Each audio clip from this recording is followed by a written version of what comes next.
think contemporary art can be quite overcomplicated, and it does alienate people, and what I want to do with my work is to make that less of the case.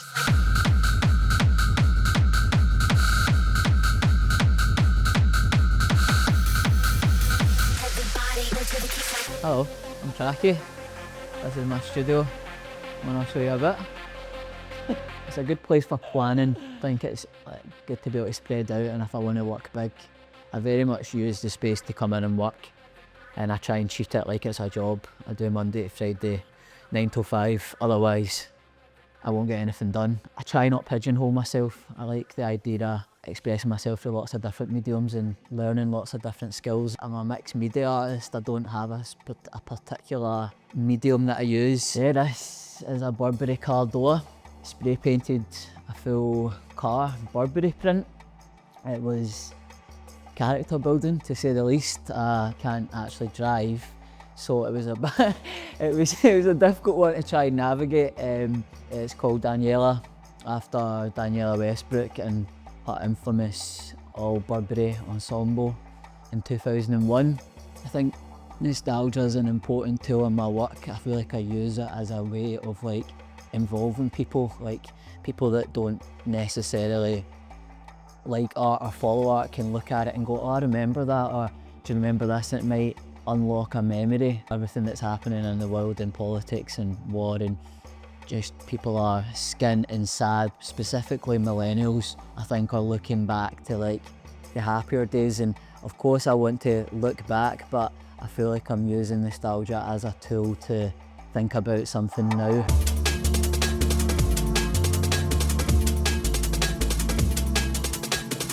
This is a work called Generational Wealth. It says they get a clip round their money, you get a clip round the ear. It was in response to the people that I went to uni with that were all sort of, at the time, cosplaying as working class, and then you would see them go home to their stately home at Christmas. I love working with metal. I feel like it's something that feels permanent, something that endures.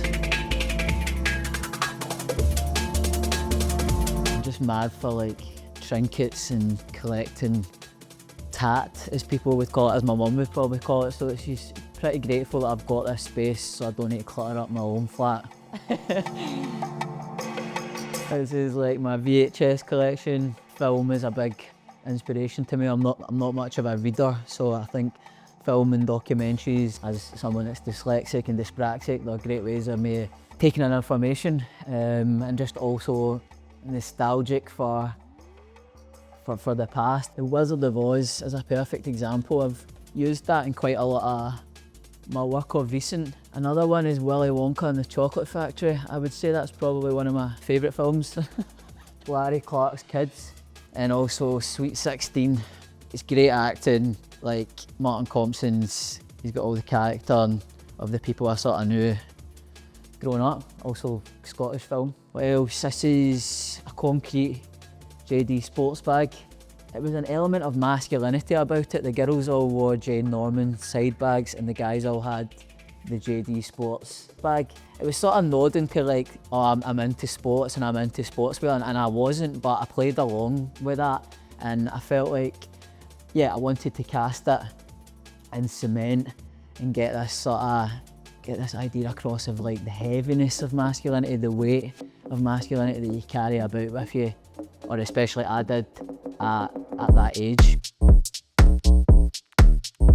Quite a lot of my shows have similar themes of nostalgia, sexuality, lived experiences, class, but I always go back to the notes on my phone and look through what I was writing down 5 years ago, and is there something I can tap into? It can be sometimes listening to people on the bus, overhearing conversations, listening to how people speak to each other, specifically in Glasgow, and vocabulary that people use.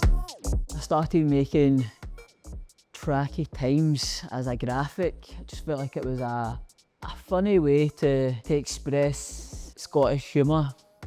So you'll either normally get it or you won't, but I love those headline bows that you find outside the newsagents, and it's always the most ridiculous headline ever to try and... It's the original clickbait.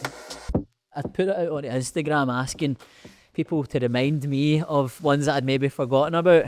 The theme around them was rumours growing up. So like, you know, all these things that you would genuinely believe, and then you get to like 20 and you're like, oh wait, I've just been sold an absolute lie. So yeah, that was in response. The swallowing the chewing gum.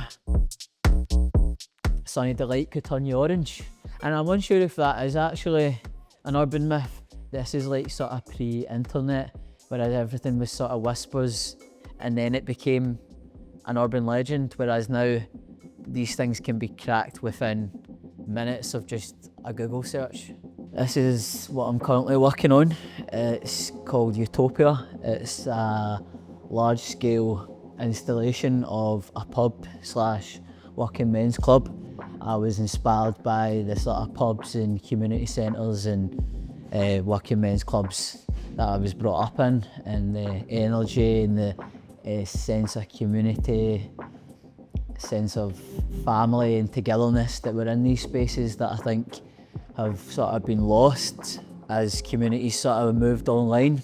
They sort of offer spaces for people to go and to converse and to let their hair down, and I think now pubs do exist, but they often lack that sort of character and bits of history up in the wall, and there's always an old geezer at the bar that has a story to tell and will chat the ear off you, and you can always get a cheap pint. And yeah, it's the community element that I think I wanted to create a space that is welcoming for everyone as well. It pays homage to what's come before, but also I want to make it a progressive space as well, a space where everybody feels welcome no matter what your background is. Also a space that showcases talent and up and coming talent and everything great about Manchester and Glasgow. I'm working with young creators to think about something progressive.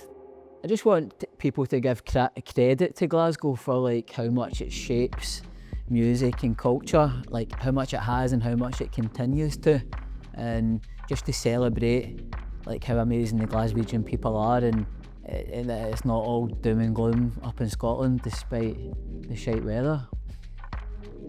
The reason that a lot of my work is as nostalgic as it is, and like it involves a lot of looking back, is because it's a way of me sort of understanding myself and understanding what made me tick then, and also make me understand like the person that I've grown into and the artist that I've grown into. I was asked recently, like, is it always going to be sort of looking back, and I don't think it is, but for just now it feels like if I'm able to make a comment on present day by looking back, then it feels comfortable and yeah, fun, then I'll do it.